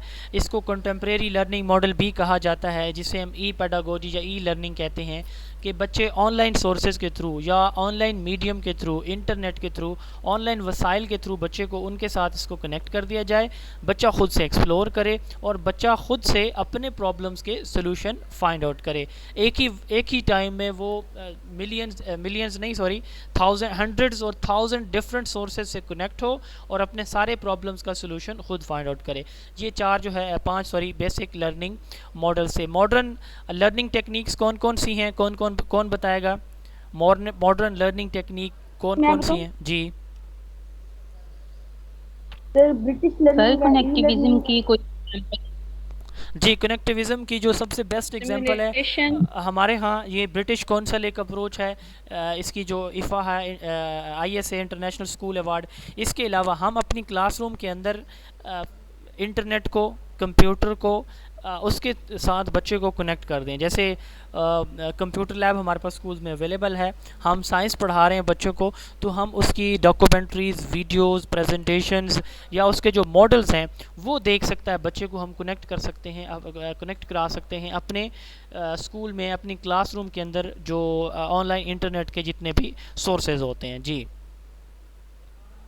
नेक्स्ट क्वेश्चन मैंने कौन सा पूछा था? मॉडर्न लर्निंग टेक्निक्स कौन कौन सी हैं? Flip learning. जी flip learning, blended learning, inclusive learning, inclusive education, yes, ECE education, yes ECE early childhood education जो है ये मॉडर्न नहीं है। मॉडर्न लर्निंग टेक्निक्स में ब्लेंडेड लर्निंग है, इंक्लूसिव लर्निंग है, एम्बेडेड लर्निंग है, जी माइक्रो टीचिंग, ये जी साइबरगोजी, यस। अब ब्लेंडेड लर्निंग और फ्लिप लर्निंग में क्या डिफरेंस है? जी sir blending learning online and face to face learning ये होता है। जी जाहिदा होते हैं वो लर्न करते हैं जी ऑनलाइन और फिजिकल टीचिंग से। और फ्लिप लर्निंग में ये होता है कि students complete the reading at their homes और and work on the problem solving during the class time. चलें, अक्सा बताना चाह रही हैं। अक्सा तुराब, शायद पूरा नाम यहाँ पे मौजूद नहीं है। अक्सा जी, अक्सा वेलकम। मुझे नहीं पता था आपने ज्वाइन किया हुआ है, वरना मैंने आपसे बहुत सारे क्वेश्चन करने थे। जी जी अक्सा जी सर, ब्लेंडेड लर्निंग जो होती है उसमें ऑनलाइन और फिजिकल दोनों कंबाइन होती हैं ब्लेंडेड लर्निंग में। यस एंड फ्लिप लर्निंग में क्या होता है कि आप जो टीचर होता है वो बच्चे जो होते हैं घर से रीडिंग करके आते हैं और वो क्लास में डिस्कस करते हैं टीचर के साथ, जो भी उनको प्रॉब्लम होता है उस पर डिस्कशन होता है। Yes, thank you so much, बिल्कुल एग्जैक्ट आंसर किया है। ब्लेंडेड लर्निंग से मुराद ये है कि ऑनलाइन और physical learning at a time, यानी same teacher same student, evening में वो ऑनलाइन पढ़ रहे हैं और मॉर्निंग में वो स्कूल में पढ़ रहे हैं, इसको हम कहते हैं ब्लेंडेड लर्निंग। और फ्लिप्ड लर्निंग में बच्चा रीडिंग घर से करके आता है टीचर की गाइडेंस में, टीचर उसको गाइड कर देता है और बाकी काम बच्चा कहाँ पे आके करता है, स्कूल में आके करता है। देन है embedded learning. Learning combines acquisition of knowledge skills with vocational skills. Knowledge और वोकेशनल स्किल्स जब बच्चा गेन करता है स्कूल के अंदर अपने जनरल एजुकेशन के साथ वोकेशनल नॉलेज या वोकेशनल स्किल्स, इसको हम एम्बेडेड लर्निंग कहते हैं। जी, इंक्लूसिव लर्निंग या inclusive education, what is mean bye inclusive learning, कौन बताएगा? ये बता रहा है मुझे जी आतिफ महमूद साहब। जी आतिफ साहब। सर ऐसी लर्निंग जिसमें एक माइनर डिसेबिलिटी के स्टूडेंट और नॉर्मल स्टूडेंट इकट्ठे पढ़ते हैं। Yes, education without any discrimination is called inclusive education. Education for all is called inclusive education. Education where mainstream or general education where student from minor disabilities or from minority community acquire their education in mainstream or general education is called inclusive education या inclusive learning. अब ये तीनों definition आप eight a time भी एक ही definition इनकी मर्ज करके भी बता सकते हैं, ये बहुत इंपॉर्टेंट है। और जो SDG 4 है ये इसका कंपोनेंट है। इंक्लूसिव एजुकेशन हमारा सस्टेनेबल डेवलपमेंट गोल जो 17 गोल में चौथा गोल एजुकेशन से रिलेटेड है, इसका इम्पोर्टेंट कंपोनेंट है एजुकेशन फॉर ऑल या इंक्लूसिव एजुकेशन। और हमारा जो सिंगल नेशनल करिकुलम है ये भी इंक्लूसिव एजुकेशन पे बेस करता है, यानी इसमें जो कंटेंट शामिल किया गया है या जो हमारा करिकुलम है ये फोकस करता है इंक्लूसिव एजुकेशन को। और हमारा जो क्लासरूम का इन्वायरमेंट है, अगर आपसे पूछा जाए कि किस किस्म का क्लासरूम इन्वायरमेंट आप जो है वो प्रेफर करेंगे या करेंगी, तो उसमें भी आपने ये लाजमी बताना है, क्योंकि ये लेटेस्ट ट्रेंड है, आपने लाजमी बताना है पहला नहीं तो दूसरा तीसरा पॉइंट कि आप इंक्लूसिव एजुकेशन को प्रेफर करेंगी। चाइल्ड सेंटर्ड, लर्नर नीड को एड्रेस करने वाला, या आप कह सकते हैं चाइल्ड फ्रेंडली, और उसके साथ साथ आप इंक्लूसिव एजुकेशन को भी लाजमी टच करेंगे। और अगर आपसे टीचिंग का भी पूछा जाए तो वहाँ पे भी आप जो है वो एजुकेशन फॉर ऑल को लाजमी अपने जवाब में शामिल करेंगे। जी, उसके बाद नेक्स्ट क्वेश्चन। जी अच्छा सर, पाकिस्तान के अंदर अदारे ऐसे हैं, सॉरी सर, कौन से अदारे ऐसे हैं जो इंक्लूसिव एजुकेशन दे रहे हैं? मुझे अदारों का नाम नहीं आ रहा, काइंडली अगर आपको पता है तो बता दें। इदारे, कोई स्पेसिफिक इदारा ऐसा नहीं है जो इंक्लूसिव एजुकेशन को अलग से इम्प्लीमेंट करा रहा हो। हमारा जो मेन कह लें कि इम्प्लीमेंटेशन का सोर्स है, हमारा जो सिंगल नेशनल करिकुलम है वो चूँकि स्कूल लेवल पे होता है, स्कूल लेवल से मुराद 12वीं जमात तक। अब 12वीं जमात तक इंक्लूसिव एजुकेशन को जो इम्प्लीमेंट कराने के का जो इदारा है रिस्पॉन्सिबल, वो हमारा स्कूल एजुकेशन डिपार्टमेंट है तमाम सूबों का या फेडरल का। तो स्कूल एजुकेशन डिपार्टमेंट ही इंक्लूसिव एजुकेशन को इम्प्लीमेंट करा रहा है। क्लियर? ओके हो गया सर, ठीक है, थैंक यू। जी, जी एम्बेडेड लर्निंग, इसके स्पेलिंग भी बता दें और इसका बता दें। एम्बेडेड लर्निंग जो आपने बताया, EMBEDED, एम्बेडेड लर्निंग। और इसका मैंने बताया है कि जनरल एजुकेशन के साथ साथ आप जब वोकेशनल या कोई स्किल ओरिएंटेड एजुकेशन भी अपने स्कूल में ये एजुकेशन भी आप एक्वायर कर रहे हों तो इसको हम क्या कहते हैं? एम्बेडेड एजुकेशन या एम्बेडेड लर्निंग कहते हैं।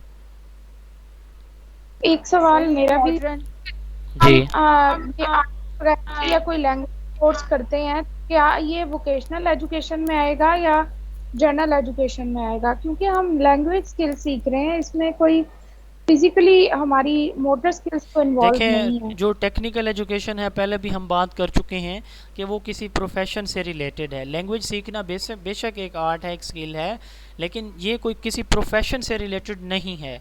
ये जब हम बात करते हैं ना लिटरेसी की, तो लिटरेसी में हम कहते हैं कि ability to read, write and to speak. अब ये बेसिकली जनरल एजुकेशन को टच दे रही है लिटरेसी की ये डेफिनेशन। तो जब लैंग्वेज है वो जनरल एजुकेशन से रिलेटेड है, किसी भी इंडिविजुअल को किसी भी सोसाइटी में दूसरे लोगों के साथ रहने सहने के लिए, अपनी बात समझाने और उनकी बात समझने के लिए किसी लैंग्वेज को एक्वायर करना, सीखना लाजमी होता है।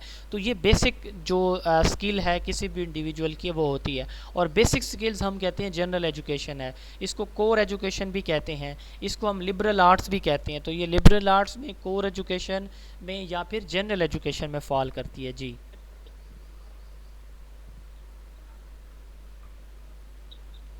जी, आज के दिन का लास्ट क्वेश्चन है हमारा डिस्कशन सेशन। मॉडर्न लर्निंग में डिस्कवरी लर्निंग भी आना चाहिए। यस, मॉडर्न लर्निंग इंशाल्लाह ताला हम लर्निंग टेक्निक्स में जो मेथड्स हैं वो हम कल पढ़ेंगे, कल उन पे क्वेश्चन होंगे।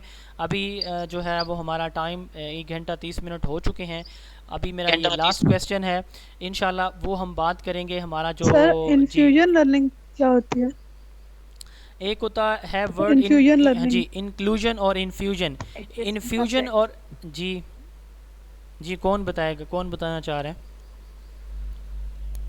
प्रोफेशन से related yes, career subjects. Yes, career education जिसे अभी हमने बात की है वोकेशनल की, इसकी टेक्निकल की, वोकेशनल की, कि उसको या प्रोफेशन रिलेटेड जो एजुकेशन है जिसको एम्बेडेड कहते हैं। इंक्लूजन का मतलब है सबको शामिल करना। इन्फ्यूजन का मतलब होता है किसी एक चीज़ को, किसी एक स्पेसिफिक चीज़ को आप किस में शामिल कर रहे हैं उसमें अपने एजुकेशन में। अब इन्फ्यूजन से मुराद ये है किसी कैरियर, किसी स्पेसिफिक कैरियर से रिलेटेड जो एजुकेशन आप अपने करिकुलम के अंदर शामिल कर रहे हैं उसको हम क्या कहते हैं? इन्फ्यूजन एजुकेशन कहते हैं। इंक्लूजन का हम पहले इसको डिस्कस कर चुके हैं। लास्ट क्वेश्चन है, सवाल इससे पहले हुआ था डिस्कवरी लर्निंग कौन सी है, तो discovery learning modern teaching method से रिलेटेड है। जी मैं सुनता हूँ। Micro teaching, discovery learning, simulation method, computer assisted instruction, programme learning, ये 5 जो है वो मॉडर्न टीचिंग लर्निंग मेथडोलॉजीज़ हैं। इन पे हम इंशाल्लाह कल डिस्कशन करेंगे। कल आपसे क्वेश्चन होंगे जो कि हम इसमें बहुत इंपॉर्टेंट क्वेश्चन, ये आप कह लें कि हर्ट है आपके लेक्चर के इंटरव्यू का। जो हेड मास्टर हेड मिस्ट्रेस का इंटरव्यू होता है उसमें ज़्यादातर क्वेश्चन मैनेजमेंट से रिलेटेड होती हैं। इसमें लेक्चर एजुकेशन के इंटरव्यू में आपसे सबसे ज़्यादा क्वेश्चन क्लासरूम से ज़्यादा रिलेटेड होते हैं जो हम डिस्कस कर रहे हैं, और जिसमें हमने कोई ऑलमोस्ट 40% डिस्कस किए हैं, बाकी 60% रहते हैं वो कल हम करेंगे इसी चैप्टर के। और जो दूसरा मेजर एरिया पूछा जाता है वो रिसर्च होता है लेक्चर के इंटरव्यू में। आप बेशक पिछले क्वेश्चन उठा के देख लें, ज़्यादातर आपसे सवाल इसी से रिलेटेड होंगे, क्लासरूम अप्रोचेस, टेक्निक से, मेथड से रिलेटेड, स्टाइल से रिलेटेड, स्ट्रेटजीज से रिलेटेड, और उसके बाद रिसर्च से। और अगर आप हेडमास्टर के एडमिनिस्ट्रेशन के इंटरव्यू देखें तो उसमें पहला फोकस एडमिनिस्ट्रेशन के ऊपर होता है। जी क्वेश्चन करें आप सायरा जमीन। सर लास्ट क्वेश्चन रिपीट तो करें जो आपने बताया। जी सायरा जमीन हमारा लास्ट। जी सर एम्बेडेड और इन्फ्यूजन एजुकेशन दोनों में कोई डिफरेंस है? कोई डिफरेंस नहीं है, बस इसके लिए हम वर्ड कैरियर एजुकेशन यूज़ करते हैं। कैरियर बेसिकली प्रोफेशन से रिलेटेड टर्म है। प्रोफेशनल एजुकेशन आप कह सकते हैं, या कैरियर रिलेटेड एजुकेशन, उसको सीखना, ये हमारा क्या कहलाता है? इन्फ्यूजन है। यानी कैरियर रिलेटेड एजुकेशन को आपके स्कूल लेवल के करिकुलम में शामिल करना, ये भी इन्फ्यूजन एजुकेशन है। और एम्बेडेड लर्निंग भी यही चीज़ है कि आप जो है eight a time general education के साथ साथ वोकेशनल स्किल्स या ट्रेनिंग भी एट अ टाइम उसी करिकुलम के अंदर ले रहे हैं। तो रिलेटेड टर्म्स हैं। जी लर्निंग बाय डूइंग का टास्क है एम्बेडेड लर्निंग। सॉरी स्टार्ट करेंगे, कौन सा होगा? जी राबिया आप क्या कह रही थी, क्या चीज़ रिपीट करूं? सर जो आपने कल के लिए क्वेश्चन बताया ना लास्ट वो तो रिपीट करें, कौन सा था क्वेश्चन जिसको हम कल डिस्कस करने वाले हैं? नहीं, अब वो बहुत सारे हैं। ये फेजेस ऑफ, आपके पास बुक है, फेजेस ऑफ टीचिंग से स्टार्ट होगा हमारा, और इस चैप्टर के एंड तक हम जो भी इंपॉर्टेंट क्वेश्चन मेरे माइंड में होंगे वो हम डिस्कस करेंगे। इसके अलावा हाँ, हमारे साथ जो है वो उज़्मा किरण मौजूद हैं। इन्होंने रिसेंटली जो है लेक्चर एजुकेशन का एग्ज़ाम क्वालिफाई किया है। मज़ीद इनको भी इंशाल्लाह ताला कल हम टाइम देंगे कि जो क्वेश्चन इनको लगेंगे इस एरिया से कि इम्पोर्टेंट कौन से हैं, मज़ीद जो मुझसे स्किप हो जाएंगे, तो वो उनसे मैं रिक्वेस्ट करूँगा कि वो भी इंशाल्लाह ताला आपसे कल लास्ट 15 to 20 मिनट्स में वो भी आपसे क्वेश्चन करेंगी। तो आप बेशक देख लें, आपके पास जो नोट्स मौजूद हैं, मेरी स्लाइड्स मौजूद हैं या फिर बुक मौजूद है, उसमें phases of teaching chapter number 1 phases of teaching से लेकर एंड तक जो क्वेश्चन इंपॉर्टेंट जो हमने ऑनलाइन प्रिपरेशन सेशन जो इंटरव्यू का हुआ उसमें जो डिस्कस किए हैं उन सब से क्वेश्चन किए जाएंगे इसी तरह, इसी पैटर्न पे जिस तरह आज किए गए हैं। तो आपका थोड़ा सा फीडबैक भी आ जाना चाहिए, क्या आज की डिस्कशन का आपको कोई बेनिफिट हुआ है? जी 2-3 फीडबैक आ जाएं, अगर हुआ है तो फिर हम यस सर बहुत हुआ है। जी सर बिल्कुल। जी सर हाँ इसको थोड़ा सा बेसिक पॉइंट्स हाँ बेसिक पॉइंट्स डिस्कस हुए हैं। कोशिश मेरी थी कि जो मेरे माइंड में क्वेश्चन आए हैं मैंने उनको डिस्कस किया। आपकी मज़ीद भी इंशाल्लाह ताला कल भी डिस्कशन हमारी जारी रहेगी। जी जी सर इसमें हमें आज पता चल गया कि हमारी